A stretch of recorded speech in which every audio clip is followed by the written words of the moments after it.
हाँ अदा बिल्कुल ही पंहिंजो असां विज़िट किया है स्कूल ऐं अॼु हिते इम्तिहान है।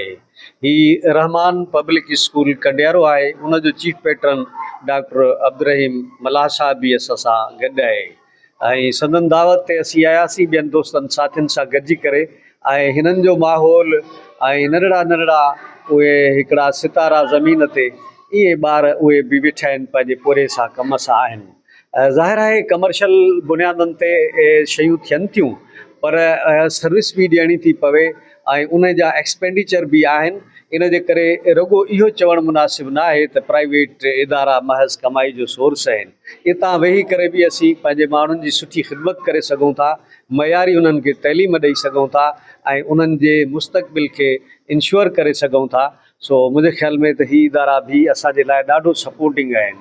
ॿियो ही त गवर्नमेंट सेक्टर जी कैपेसिटी उहा न बची आहे। जेकॾहिं तव्हां थोरा स्टेटिक्स गॾु कयो रुगो कंडियारो शहर जा त जेकॾहिं सपोज़ फ़र्ज़ु कयो असां प्राइवेट इदारनि खे बंदि कयूं त बाबा हलो सरकारी में, त सरकारी जी गुंजाइश ई कान्हे त एतिरी आबादीअ खे एतिरनि ॿारनि खे मुंहुं ॾेई सघे। इन जे करे प्राइवेट सेक्टर इंतिहाई उहा ज़रूरत आहे।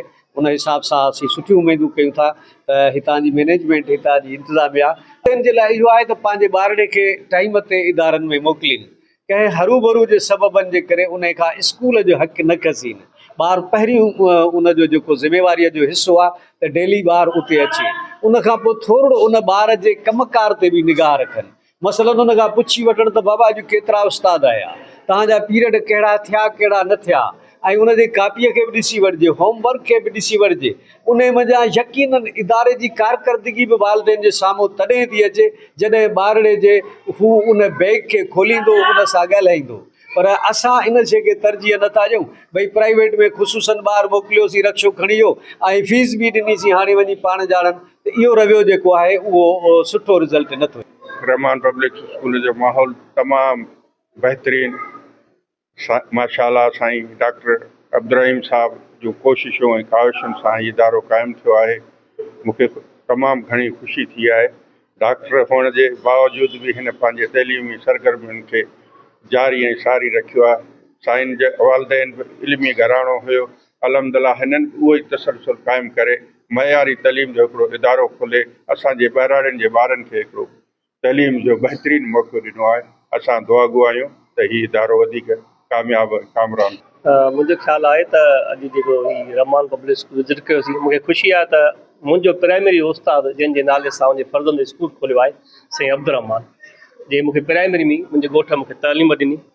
बाक़ी स्कूल जेके बि आहिनि उहे कमाई जो ज़रियो ठीकु आहे, थोरी माण्हू खे पंहिंजी इनकम घटिजे थी, पर हू शऊर फैलाइनि था, तालीम ॾियनि था।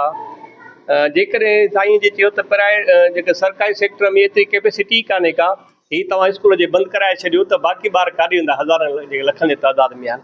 इन करे हिननि इदारनि जी बि ज़रूरत आहे। हिन स्कूल में जेका साईं डॉक्टर साहब महिनत कई आहे, उनजे उस्तादनि जेका थोरी घणी महिनत कई आहे, उहा नज़र अचे पई त जेको ॿार स्कूल में अचे थो त कुझु न कुझु शऊर खणी वञे थो ऐं उहो ॿार अॻिते हली पंहिंजे मुआशिरे जो बहितरीनु फ़र्द बि साबित थिए थो। उन जे पढ़ियल ऐं शऊर हुजण सां मुआशिरो काफ़ी बहितर थिए थो। इन करे मां छा सम्झां थो त असांजे सभिनी इदारनि में वॾियूं वॾियूं बिल्डिंगूं, वॾो वॾो शोशा सां तालीम न हूंदी आहे। नंढा नंढा इदारा भली ॻोठनि में था वञो, जेकॾहिं सुठो उस्ताद आहे ऐं उहो महिनत करे थो त उन मनह जे हेठां बि बहितरीनु ॿार पैदा करे ऐं मुल्की लेवल ते मोकिले सघे थो।